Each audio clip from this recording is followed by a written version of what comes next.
जेबी cases के 3 योद्धा आज प्रेस कॉन्फ्रेंस करने आए थे। हमारे साथ है मनोज यादव जी। क्या आपको लगता है जेबी केसेस में आपने कह दिया कि राजतंत्र हो गया, क्या सही में लगता है कि राजतंत्र हो गया? देखिए, राजतंत्र नहीं हो गया है तो मान लीजिए कोई भी डिसीजन होता है तो आप मान लीजिए किसी को अध्यक्ष बनाए हैं, उपाध्यक्ष बनाए हैं, महासचिव बनाए हैं, सचिव बनाए हैं, प्रमंडल अध्यक्ष बनाए हैं, तो कोई भी डिसीजन एक बार की सार्वजनिक रूप से होना चाहिए मेरे विचार में, कि ताकि उसको लोग जो है एक मत से बोले तो उसमें पार्टी का किसी का शिकवा शिकायत नहीं रहेगा। आप कोई भी लिस्ट जारी करते हैं, जब से हम लोग, जहाँ तक मैं अपना जानता हूँ, दूसरा का नहीं जान रहा हूँ, कि जब से हम केंद्रीय उपाध्यक्ष बने तब से कोई भी एक मीटिंग नहीं हुआ पार्टी का जिसमें ये कहा जाए कि आगे की रणनीति क्या होगी, आगे की क्या वह पार्टी में कैसे लोगों कैसे जोड़ें, क्या करें। बस इसीलिए हम कहेंगे कि तो एक जब देखते हैं एक बार कि कल एगो लिस्ट जारी हो गया, आप मान लीजिए हम केंद्रीय उपाध्यक्ष लिस्ट जारी हो गया, हमारा पता नहीं, आम जनता पूछ रही है कि भैया लिस्ट जारी हो गया, आपका नाम नहीं। हम बोले अरे भैया, तो जब हमारा कौन लिस्ट है रे, दूसर का बताता है।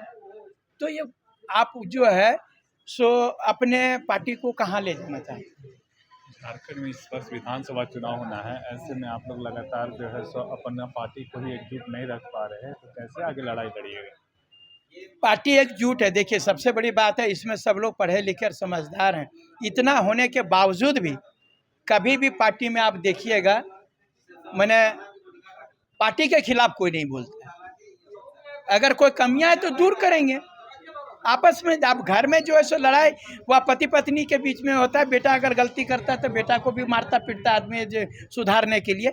इसका मतलब ये नहीं कि हम लोग एक दूसरे के दुश्मन हैं। हम लोग जो है सो पूरी तरह से पार्टी में जो कमियां हैं उसको उजागर करते ताकि पार्टी सुधरे और आगे बढ़े। अगर यदि हम अपने टीचर हमको क्यों मारते हैं, टीचर हमारा दुश्मन होता है? समझदार हैं तो समझिए इस बात को, टीचर हमारे दुश्मन नहीं है, हमारा भविष्य बनाना चाहते हैं। इसीलिए जहाँ गलती करते हैं वहाँ हमको मारते हैं, डांटते हैं, तुम ऐसे लिखो ऐसे पढ़ो, तो उसके बाद पढ़ते हैं तो हम लोग इंजीनियर डॉक्टर सबको बनता है। अगर नहीं उसकी बात को बुरा लगेगा और ओकर से नहीं सुधारना चाहते हैं तो आप भस्मासुर बनिए, जो करना करिए।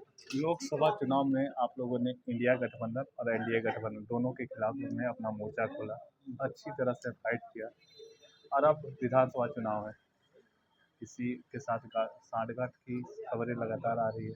क्या लगता है कि आप लोग एक साथ अकेले लड़ेंगे या फिर किसी के साथ हट जाएंगे? नहीं, एक साथ लड़ेंगे। आप लोग बता रहे हैं किसी के साथ जो है हमारा पार्टी जाने का मतलब नहीं बनता है, क्या कि हम लोग पहले भी बोल दिए हैं कि दोनों पार्टियों के खिलाफ हम लोग लड़ें तो फिर हम दोनों पार्टी आपको कल जो है पटका पटकी आपसे किया, राजदोस्ती करने जाएं, ये तो चीज़ होगा नहीं। ये चीज़ जो है हम लोग वाजिबी केसेस अकेले पार्टी लड़ेगी और किसी प्रकार से तालमेल नहीं करेगी। लगातार ये खबरें आ रही हैं कि आप लोग में से कई ऐसे नेता हैं जो दूसरे दलों से संपर्क में है, ये आपके केंद्रीय अध्यक्ष कह चुके हैं, तो ऐसे में कैसे देखते हैं? नहीं, ऐसा बात नहीं है। केंद्रीय अध्यक्ष कभी भी ऐसा, अरे भैया हम लोग साफ सुथरा आदमी है जी, दूसरे पार्टी से यहाँ आया है, यहाँ से कोई दूसरे पार्टी के संपर्क में नहीं गया है। दूसरे पार्टी को छोड़ करके, चाहे कांग्रेस हो, चाहे जेएमएम हो, या बीजेपी हो, या आजसू हो, उसको छोड़ के यहाँ आया है लोग। यहाँ से दूसरे पार्टी पर अगर यदि किसी तरफ आप मैंने किसी पर आरोप लगा रहे हैं तो निश्चित रूप से आप अपने पार्टी को कमजोर कर रहे हैं। लगातार आप लोग झारखंड के छात्रों के हितों के लेकर आंदोलन किए हैं। झारखंड के कई ऐसे मुद्दे थे जो झारखंड में जो अभी वर्तमान सरकार है उन्होंने वादा किया था कि हम पूरा करेंगे। लास्ट जो मानसून सत्र था वह कंप्लीट हो चुका है और लगता है कि आने वाले में कोई सत्र अब होगा नहीं। तो ऐसे में कैसे देखते हैं कि झारखंड की राजनीति कहाँ जाएगी और आप लोग किन मुद्दों के साथ चुनाव में जाइएगा? यह तो बहुत बढ़िया बात बोले आप। यह अंतिम सत्र था, कहा गया यंत भला तो जग भला, लेकिन ये कुछ नहीं किया सरकार। इसलिए जो जनता का सरकार के प्रति जो रोष है, और इसी रोष को लेकर के जो है तमाम, चाहे युवा हों, नौजवान हों, उनके माँ बाप हों, गार्जियन हों, सारे लोग वो जान रहे हैं कि हमारे बच्चों का भविष्य बर्बाद किया है। अब ये सब सरकार नहीं चलता, अब एकरा में झारखंड के ही जो सरकार बनता वह चलता, और इसीलिए जेबी केसेस को बहुत फायदा होगा। इसके बाद विधानसभा चुनाव लड़िएगा? एकदम विधानसभा तो चुनाव लड़ने। कौन सा सीट होगा?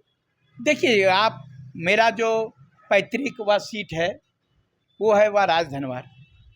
वहाँ से मैं पहले भी आरजेडी से भी मैं चुनाव लड़ चुका हूँ, निर्दलीय भी चुनाव लड़ चुका हूँ, और वो बराबर मैं 3-4 बार की जो चुनाव लड़ा हूँ वो मेरा पैतृक व कहिए विधानसभा है, इसलिए कोशिश करूँगा कि वहीं से हम लोग चुनाव लड़ें। विधानसभा हमारे साथ है मनोज यादव जी, जो बात कर रहे थे कि किस तरह से जेबी केसेस में जो टूट की खबरें आ रही है वो निरर्थक है। हम लोग आवाज़ उठा रहे हैं। राजतंत्र की बात जरूर है कि लोग, कोई मीटिंग नहीं हो रहा फिर भी लोग पद अधिकारी बनाए दिए जा रहे हैं, उनको जानकारी नहीं मिल रहा है, जिससे वो काफ़ी नाराज दिखे। सहयोगी रिजवान के साथ मैं संजीत झा, कोयलांचल समाचार, रांची।